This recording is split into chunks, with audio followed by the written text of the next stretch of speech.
Hello everyone, आप सभी का स्वागत है मेरे चैनल लर्निंग एंटिटी में। आज मैं फिर से एक नई स्टोरी लेके आया हूँ जिसका हम लोग ट्रांसलेशन करके सीखते हैं। तो आइए शुरू करते हैं।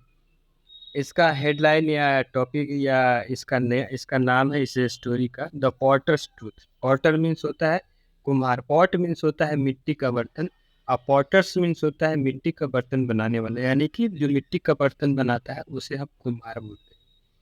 तो यहाँ पे आप देख सकते हैं द पॉटर्स ट्रूथ, यानी कि कुम्हार की सत्यता। इस स्टोरी का क्या शीर्षक है? कुम्हार की सत्यता, द पॉटर्स ट्रूथ। इसमें हम देखते हैं इस स्टोरी में क्या है। बहुत दिलचस्प है, बहुत कुछ सीखने वाले है इसमें हमारे लिए। तो हम देखते हैं इसमें आपको दिलचस्प लगेगी ये, क्योंकि मुझे भी अच्छा लगा, आपको भी अच्छी लगेगी सुन के। तो ये देखते हैं। Long long ago. Long long means यहाँ पे लंबा लंबा से नहीं है। लॉन्ग लॉन्ग का मतलब बहुत पहले की बात है, बहुत लंबे समय की बात है। यहाँ पे इंग्लिश ये पूरी तरीके से ट्रांसलेट नहीं किया जा सकता, उसकी एक भाव होती है, उसे समझा जाता है। हर वर्ड का, एक ही वर्ड का आप देखेंगे 4 जगह यूज हुआ है तो उसका 4 मीनिंग होते हैं। असल में उसके भाव का ट्रांसलेशन किया जाता है, तो आइडियाज का। तो इसमें लॉन्ग लॉन्ग एगो का मतलब लंबा लंबा समय नहीं होगा। लॉन्ग लॉन्ग एगो का मतलब है बहुत बहुत समय पहले की बात है। इन अ विलेज, यानी एक गांव में, देयर लिव्ड, रहता था अ पॉटर, एक कुम्हार, by the name of Yudhishthira. Yudhishthira, ये युधिष्ठिर नहीं है, युधिष्ठिरा। तो आप इस पे ध्यान देंगे थोड़ा सा। अब हम पूरे सेंटेंस को पढ़ के उसका मतलब समझते हैं। लॉन्ग लॉन्ग एगो, यानी पहले की बात है, एक गांव में देयर लिव्ड अ पॉटर, एक कुम्हार रहता था जिसका नाम युधिष्ठिर था। He was in a habit of drinking liquor. He was in a habit, यानी उसकी एक आदत थी। क्या आदत थी? ड्रिंकिंग लिकर, यानी उसे शराब पीने की आदत थी। यहाँ पे ही का मतलब वह नहीं, उसे होगा या उसकी हो जाएगा। आगे वन डे, एक दिन, ही स्टम्बल्ड। स्टम्बल्ड का मतलब होता है ठोकर लग जाना। स्टम्बल मीन्स होता है ठोकर, स्टम्बल्ड मीन्स ठोकर लग जाना। On a broken pot in a drunken state and fell down. On a broken pot, broken means ये देखिए यहाँ पे टाइपिंग टाइपिंग एरर है, ये बोरकन लिखा है लेकिन बोरकन नहीं है, ब्रोकन पोट होगा। तो ब्रोकन पोट मीन्स टूटा हुआ। ब्रेक मीन्स तोड़ना, ब्रेक, ब्रोक, ब्रोकन, यानी टूटा हुआ। भी थ्री यहाँ पे वर्ब का थर्ड फॉर्म लगाया गया है, ब्रोकन। ब्रोकन मीन्स टूटा हुआ बर्तन था मिट्टी का। इन अ ड्रंकन स्टेट, तो एक पिए, ड्रंकन का मतलब है ड्रिंक का मतलब पीने, ड्रिंक, ड्रैंक, ड्रंक, ड्रंक। तो ड्रंकन स्टेट मतलब पिया हुआ, जो कि पूरी तरीके से पी के धुत होने से में उसे क्या बोलेंगे? इन ड्रंकन स्टेट। तो जब वो पिया हुआ था तो उसे एक टूटे हुए बर्तन पे ठोकर लग जाती है, एंड फेल डाउन, और वो गिर जाता है, यानी गिर गया। तो पूरे सेंटेंस का मतलब देखिए, one day he stumbled on a broken pot. एक दिन क्या हुआ कि उसे एक टूटे हुए घड़े या मटके पे उसको वो किनारे ठोकर लगी और वो गिर गया। वो तब गिरा जब वो पिया हुआ था, ड्रंकन स्टेट में था और गिर चुका। द शार्प एज, यानी नुकीला किनारा। शार्प मीन्स नुकीला या तेज, तीखा। जैसे कोई चाकू होता है जो बहुत तेज होता है, तो हम उसे क्या बोलते हैं? There is a sharp edge of this knife, है ना। तो कि चाकू का जो किनारा है या उस जो चाकू है बहुत ही तेज है, तो वहाँ पे शार्प का यूज किया जाता है। तो शार्प का मतलब यहाँ पे नुकीला या बहुत तेज, जो काट सके उसे बोलते हैं। द शार्प एज का मतलब नुकीला किनारा of the broken pot. Broken pot मतलब जो टूटा हुआ घड़ा था जिसे उसे चोट लगी थी, उसका सबसे नुकीला किनारा जो था, वो broken pot pierced. Pierced mean छेद कर देना या फाड़ देना। पियर्स का मतलब छेद करना या फाड़ना, पियर्स्ड मीन फाड़ दिया या छेद कर दिया। हिज फोरहेड, फोरहेड मीन्स हमारे सर का ये सामने वाला आगे का भाग, जिसे फोरहेड बोलते हैं, इसे माथा भी बोलते हैं हिंदी में। And he started bleeding profusely, and, और ही स्टार्टेड, वह, ब्लीडिंग का मतलब होता है खून का बहना, प्रोफ्यूजली मतलब बहुत तेजी से या बहुत ज़्यादा मात्रा में। तो जब उसके सर में चोट लगी तो उसके सर से बहुत तेजी से खून निकलने लगा। यहाँ पे पूरे सेंटेंस का मतलब यही हुआ। The sharp edge of the broken pot pierced his forehead and he started bleeding profusely. तो यहाँ पे बताया गया है कि जो टूटे हुए घड़े का जो नुकीला किनारा था, उससे उससे उसके बॉडी में, उसके माथे में छेद हो जाता है या फट जाता है, और फिर उसकी माथा एंड ही स्टार्टेड, और बहुत तेजी से खून का निकलना शुरू हो जाता है। ही डिडेंट केयर मच, उसने बहुत ज़्यादा ध्यान नहीं दिया। केयर मीन्स ध्यान देना। तो ही डिडेंट केयर मच, उसने बहुत ज़्यादा ध्यान नहीं दिया। फॉर हिज वुंड, इस घाव के लिए, इस घाव पे वो बहुत ज़्यादा ध्यान नहीं दिया। वुंड मीन्स घाव। The wound got verse, the wound got verse. Got verse का मतलब बैड का सेकेंड फॉर्म वर्स होता है, तो और ज़्यादा खराब हो गया। गॉट मीन्स पाया होता है, तो और ज़्यादा खराब हो गए। यहाँ पे खराब पाना नहीं, यहाँ पे इसकी आइडिया जो होगी ये कि बहुत ज़्यादा खराब हो गई उसकी घाव। Even after had, even after it had healed, even after के बाद भी, इवन के मतलब होता है के बाद भी, आफ्टर मतलब बाद, इट हैड हील्ड जब वह घाव भर चुका था। हील का मतलब घाव का भर जाना, ठीक हो जाना। It had left a big scar on his forehead. It had left, left का मतलब होता है छोड़ देना या छोड़ के चले जाना। It had left a big scar, big scar मतलब धब्बा, ऑन हिज फोरहेड। तो ये जो घाव था ठीक होने के बाद भी उसके सर पे एक बहुत बड़ा दाग छोड़ गया था। घाव ठीक होने के बाद भी बहुत बड़ा दाग रह गया था, इसका ये मतलब हुआ। आप इसे पिक्टोरियल रिप्रेजेंटेशन में देख सकते हैं। देखिए, अब ये आगे का सीन दिखाया गया है, यहाँ पे इसका स्कार दिखाया गया है, देखिए इधर। तो ये किंग और उसके बीच कुछ बातें हो रही है।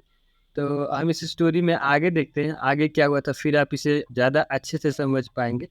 तो अब इसके आगे देखते हैं फिर स्टोरी में क्या हुआ। अब इस स्टोरी में आगे देखते हैं। आफ्टर सम टाइम यानी कुछ समय बाद, आफ्टर मतलब के बाद, सम टाइम मतलब कुछ समय बाद, there was a famine in the country. There was famine मतलब, फेमिन मीन्स होता है अकाल या सूखा पड़ जाना, जैसे बहुत समय तक पानी का ना मिलना, अनाज का नहीं मिल पाना, तो उसे अकाल बोलते हैं। तो वहाँ पे उस देश में अकाल पड़ा एक बार। The potter lost his business, the potter यानी कुम्हार, लॉस्ट मीन्स खो देना, हिज बिजनेस मतलब अपना व्यापार। तो जो कुम्हार था उसका व्यापार खो गया इस सूखे की वजह से, क्योंकि बिक्री नहीं होती होगी, कोई खरीदता नहीं होगा, क्योंकि खाने कोई नहीं रहेगा तो लोग बर्तन क्यों खरीदेंगे।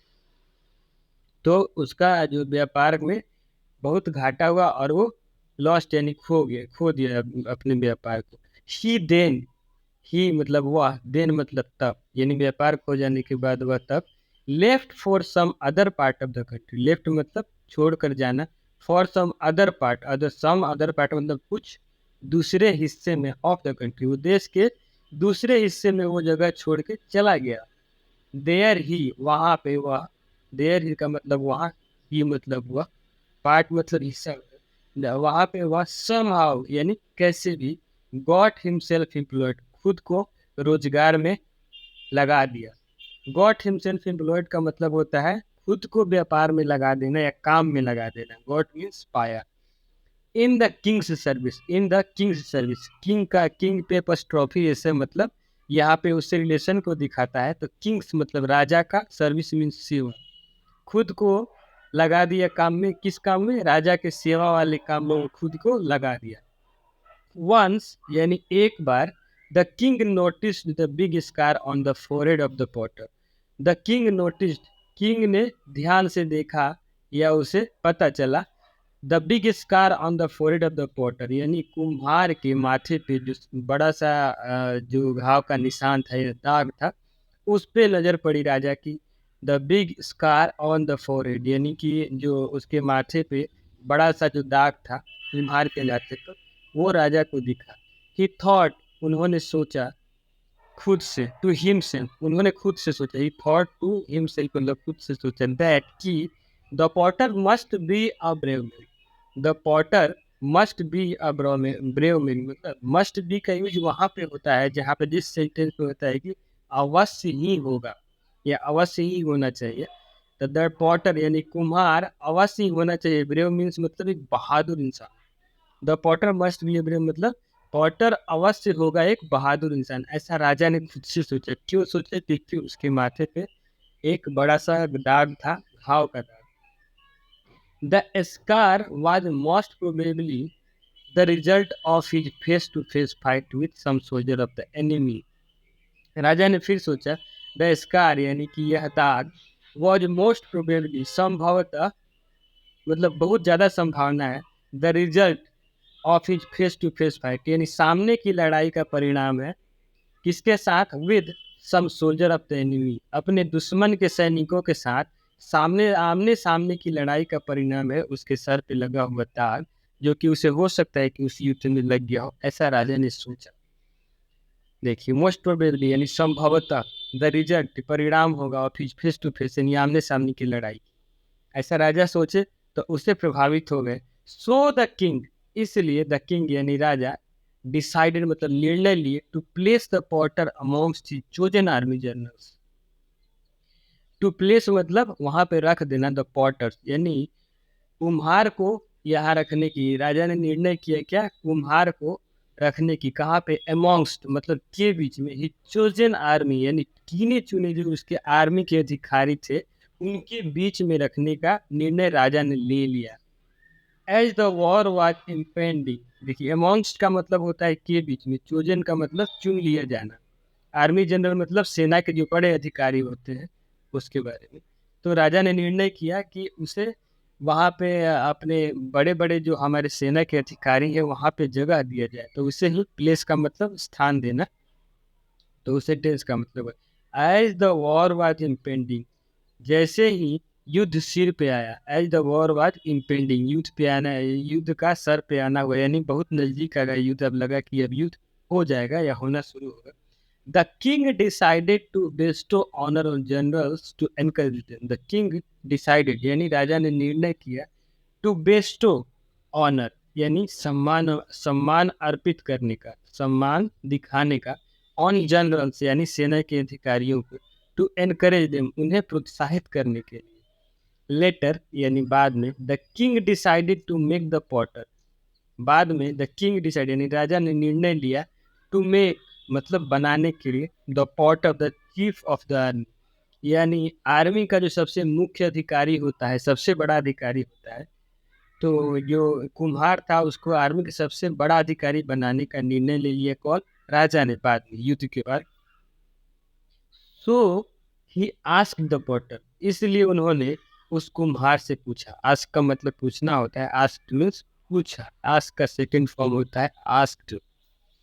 जनरल यानी सबसे बड़े अधिकारी जो आर्मी जनरल होते हैं, तो उन्हें बोले, जनरल व्हाट्स योर नेम, तुम्हारा नाम क्या है. How did you get this scar on your forehead. How did you get मतलब तुम्हें ये घाव का दाग सर पे कैसे मिला. हाउ डिड यू गेट मतलब पाना, दिस स्कार मतलब ये धब्बा या दाग, ऑन योर फोरहेड अपने माथे पे, तुम्हें ये घाव का दाग कैसे हुआ, ऐसा राजा ने पूछा. और साथ में नाम भी. What was the name of the battle you fought in. देखिए, फिर राजा ने आगे उससे पूछा कि ऐसा कौन सा युद्ध था जिसमें लड़ने की वजह से तुम्हारे माथे पे ये दाग पड़ गया. राजा ने फिर उससे दूसरा सवाल पूछा था ये वाला कि तुमने किस लड़ाई, कौन सी लड़ाई लड़ी थी जिस वजह से तुम्हारे माथे पे ये दाग आ गया चोट लगने की वजह से. यो मेजेस्टी यानी महाशय या महाराज. रिप्लाइड द पॉटर यानी कुम्हार ने उत्तर दिया, Maharaj, I am a potter by profession. Profession मतलब व्यवसाय, व्यवसाय से मैं एक कुम्हार हूँ. पॉटर मीन्स कुम्हार. Once I fell down on a broken pot. Once यानी एक बार, आई फेल डाउन मतलब मैं गिर गया. फॉल, फेल, फॉलन, तो फेल का फॉल का सेकंड फॉर्म है, फॉल मीन्स गिरना होता है, तो फॉल का वर्ब का सेकंड फॉर्म है फेल डाउन. फेल डाउन मतलब गिर जाना. ऑन अ ब्रोकन पोट यानी मैं टूटे हुए एक घड़े पे गिर गया. इन अ ड्रंकन स्टेट यानी पिए हुए यानी मतवाली अवस्था. ड्रंकन स्टेट मतलब पिए हुए अवस्था या मतवाली अवस्था में. एंड गॉट वुंडेड और मुझे ये घाव हो गया. This scar is the result of that wound. This scar यानी यह दाग जो है, इज द रिजल्ट यानी का परिणाम है, ऑफ द वुंड उस घाव का ही परिणाम है. हियरिंग दिस यह सुनकर, हियरिंग दिस मतलब यह सुनकर, the king was very much dejected. The king was, जो राजा था वो बहुत ज़्यादा खिन्न हो गया। डिजेक्टेड मीन्स खिन्न हो जाना या परेशान हो जाना या तकलीफ में होना। He ordered he ordered his soldier to throw the potter out of the army. He ordered, उसने आदेश दिया, हिज सोल्जर्स, अपने सेना को आदेश दिया, to throw the potter out of the army. Throw means बाहर फेंक देना, द पॉटर मतलब कुम्हार को, out of the army, out means बाहर, यानी सेना से बाहर निकाल देने का आदेश राजा ने अपने सैनिकों को दिया। द पॉटर बेग्ड, यानी पॉटर यानी कुम्हार ने भीख मांगी, किंग्स फॉरगिवनेस, क्षमा की भीख मांगी है, क्षमा मांगा। किससे? राजा से। हर ही requested the king to keep in royal service. He request का मतलब प्रार्थना करना, रिक्वेस्टेड मीन्स प्रार्थना किया। द किंग मतलब राजा से प्रार्थना किया, टू कीप हिम, कीप का मतलब बनाए रखना, हिम मतलब उसे, इन रॉयल सर्विस यानी राजा की सेवा में रखने के लिए वो राजा से प्रार्थना किया। So that he could prove his worth in the army. So इसलिए दैट की he could prove his worth, वो अपना मूल्य को साबित कर सके। प्रूव का मतलब साबित करना होता है, कि वो अपना मूल्य को साबित कर सके इन द आर्मी, यानी सेना में अपनी मूल्य को वो साबित कर सके या अपनी क्षमता को साबित कर सके। इसलिए वो राजा से बोला कि हमें अपनी सेना में बने रहने दे। बट लेकिन द किंग रिफ्यूज्ड, किंग का मतलब राजा ने मना कर दिया, रिफ्यूज का मतलब मना कर देना। एंड स्टर्नली ऑर्डर, स्टर्न का मतलब होता है कठोर, ऑर्डर का मतलब आज्ञा। फिर उन्होंने, राजा ने कठोर आज्ञा दिया, his expulsion from the army and the kingdom. राजा ने क्या आज्ञा दिया? उसके एक्सपल्सन का मतलब निष्कासन का, नौकरी से निकाले जाने का, फ्रॉम द आर्मी, आर्मी की नौकरी से निकाले जाने का, and the kingdom also, kingdom मतलब अपने राज्य से, अपनी सेना से भी निकालने का ऑर्डर दिया, अपने राज्य से भी। ठीक है, तो आप देखें स्टोरी, वो सच बोला फिर भी उसके साथ अच्छा नहीं हुआ। तो मोरल क्या है? If you speak the truth sometimes it may go against. अगर यदि आप सच भी बोलते हैं तो कभी कभी इट मे गो, ये आपके विरुद्ध जा सकता है या आपके विरुद्ध इसका परिणाम हो सकता है। इसका मोरल यही है स्टोरी का। तो हमें समझना चाहिए, हम कब हम जो कुछ भी बोलते हैं, सच बोलना बहुत अच्छी बात है, लेकिन सच को कैसे बोलना है इस बात का भी हमें ध्यान रखने की जरूरत होती है। जैसे यहाँ पे कुम्हार का सच बोलना उसके विपरीत चला गया, आप विपरीत परिणाम हुए। तो हमें ये सीखना चाहिए अपनी ज़िंदगी में चीज़ों को। तो आप बताइएगा कि आपको स्टोरी कैसी लगी, और ये आपको इंग्लिश सीखने को कितनी मिली, और इसे कमेंट सेक्शन में बता सकते हैं। अगर वीडियो अच्छी लगी हो तो आप इसे लाइक कर दें, और चैनल को भी सब्सक्राइब कर लें। मैं फिर से वीडियो लाऊंगा तो उसका नोटिफिकेशन आपको मिल सके। अब वीडियो देखने के लिए बहुत बहुत धन्यवाद। मिलते हैं फिर एक अगली वीडियो में।